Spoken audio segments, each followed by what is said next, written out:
pagmimisyon ay laman ng puso ng Diyos. Bilang mga mananampalataya, kailangan nating sundin ang Great Commission. Narito ang programang The President's Report. Bibigyan tayo ng ulat ni Dan Andrew Cura ukol sa gawain ng Far East Broadcasting Company Philippines at kung paano tayo maaaring maging kabahagi sa ministeryo ng pagpapahayag ng mabuting balita sa pamamagitan ng radyo.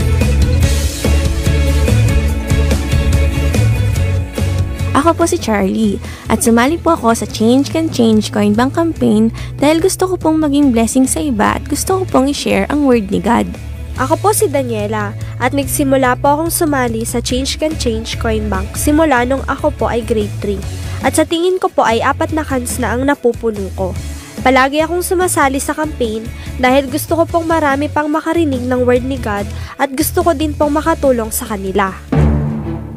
Wow! Ilan lang po yan sa mga batang kasama natin sa Change Can Change Coin Bank campaign noong nakaraang taon. Magandang araw po sa inyong lahat. Ako po ang inyong kaibigan, si Dan Andrew, at ito ang The President's Report. Kung inyong maaalala, ang Change Can Change o C3 ay isang natatanging ministeryong kasama ang mga bata. Dito hinihikayat natin silang maging kaagapay ng FEBC Philippines sa pamamagitan ng kanilang naiipong mga barya. Sila ay mga batang katuwang natin sa paghahayag ng mensahe ng Ebanghelyo sa pamamagitan ng radyo sa kanilang pagbibigay. At habang ginagawa nila ito, natututunan din nila ang mabuting asal tulad ng pagtitipid, kabaitan at kabutihan sa kapwa. Happy po akong ibalita sa inyo na noong nakaraang taon, 2,347 na estudyante mula sa 13 paaralan dito sa Kalakhang, Maynila at kalapit na mga probinsya ang nakilahok sa C3. At alam niyo po ba na higit sa 10,000 estudyante ang naging bahagi ng programang ito mula pa noong inilunsad natin ito noong 2012. Narito po ang isa pang patotoo mula sa estudyanteng nakilahok sa C3 na isa ring masugid na tagapakinig ng FEBC. Salamat po sa pagpunta dito sa aming school at sa pagbibigay sa amin ng Change Can Change Coin Bank. Palagi po akong nakikinig sa inyong radio station tuwing umaga bago po ako pumasok sa school. Marami po akong natututunan dito tungkol kay God. Sorry po kung hindi po ako nakapaglalagay ng mas marami pang barya, pero sana po ay magamit po ninyo ito upang mas marami pang mga tao ang makakilala kay Lord. Sana po ay marami ding tao makapakinig sa inyong istasyon para mas makilala nila ang Diyos. Sana po ay magpatuloy po kayo sa pagbabahagi ng salita ng Diyos.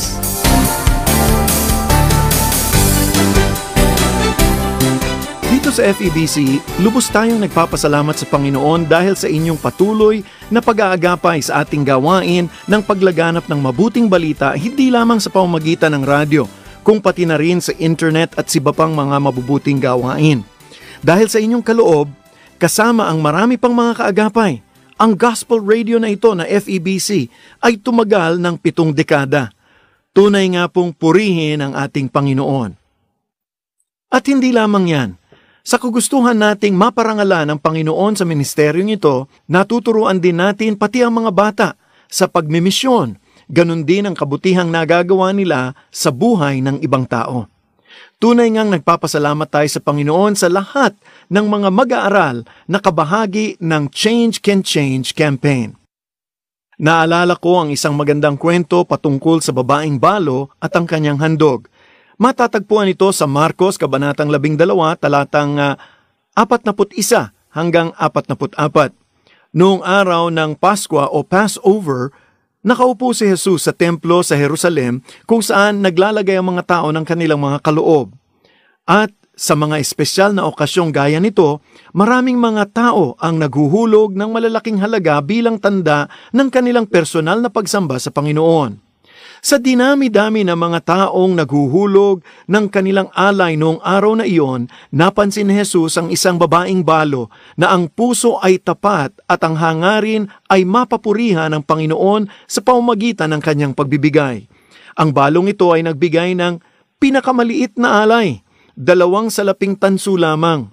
Sa panahon ngayon, marahil ang baryang ito ay naghahalaga lamang ng hindi bababa sa 10 piso. Ngunit bakit ang kanyang handog ang napansin ng Panginoon? Napansin ito ni Jesus hindi dahil sa liit ng kanyang ibinigay. Sa mata ng ating Panginoon, napakalaki ng regalong ito dahil inialay ng babae ang lahat ng mayroon siya. Napakalaking sakripisyo, ano po ba? Hindi sinabi sa salaysay kung ano ang trabaho ng balo, maging kung saan siya nakatira, o kung mayroon ba siyang pamilya. Ang tanging alam lang natin ay nagbigay siya sa kabila ng kanyang kahirapan. Sa totoo lamang po, napakaraming dahilan kung bakit hindi siya maaaring magbigay. Ngunit matindi ang kanyang kagustuhan na magpuri at sumamba sa Panginoon sa ganitong pamamaraan. Kaya naman, sa paningin ni Hesukristo, sa lahat ng mga nasa templo noon, siya ang may pinakamahalagang handog. Marahil nakita ng karamihan ang mga malalaking handog na ibinigay sa templo. Ngunit nakita ng Diyos ang hindi nakita ng tao, ang busilak na puso ng babaeng ito. Isang tao na lubos ang pangangailangan, ngunit siya pa ang may pusong tumulong at magbigay. Hindi rin sinabi kung ano ang nangyari sa kanya, ngunit alam natin na hindi pababayaan ng Panginoon ang babaeng ito dahil sa tapat siya at ibinibigay niya ang lahat ng ating pangangailangan. Nalulugod ang Panginoon sa isang pusong nagbibigay at tapat niyang inaalagaan ang kanyang mga anak. May isa pang mahalagang katotohanan sa kwentong ito. Kung gusto nating bigyan ng kaluguran ng ating Panginoon, marapat lamang na ang lahat ng ibigay natin sa Kanya ay yaon lamang mahalaga sa atin. Ika nga sa isang awit, I will not offer anything that cost me nothing. Isang awitin ni David. Ang ating huwaran ay si Jesus mismo. Hindi niya ipinagkait maging ang kanyang buhay upang maligtas tayo mula sa ating mga kasalanan.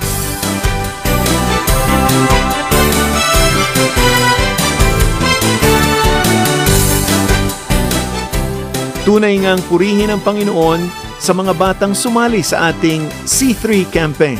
Dahil sa kanilang pasaning tumulong sa ministeryo, alam kong hindi sila pababayaan ng Panginoon. At dahil siya ang ating dakilang Ama, patuloy niyang mamahalin at aalagaan ang mga batang ito.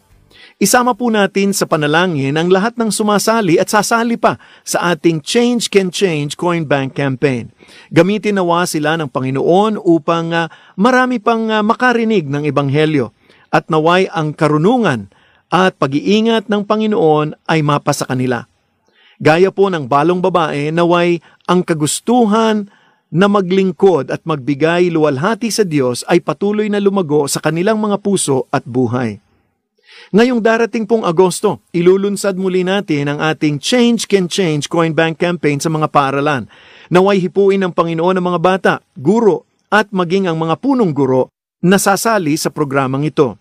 Naway ang kanilang gagawing pag-iimpok at pagbibigay para sa ministeryo ng FEBC ay maging mainam na alay sa ating Panginoon.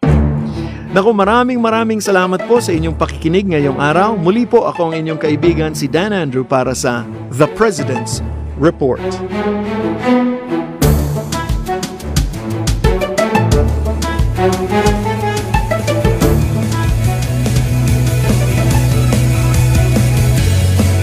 Inyong napakinggan ang The President's Report na inihatid sa inyo ng Far East Broadcasting Company Philippines at ng 1143 DZMR, your missions radio.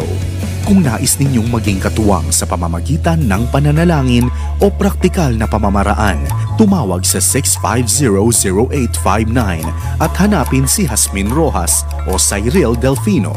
Maaari rin ninyong bisitahin ang aming website sa www.febc.ph.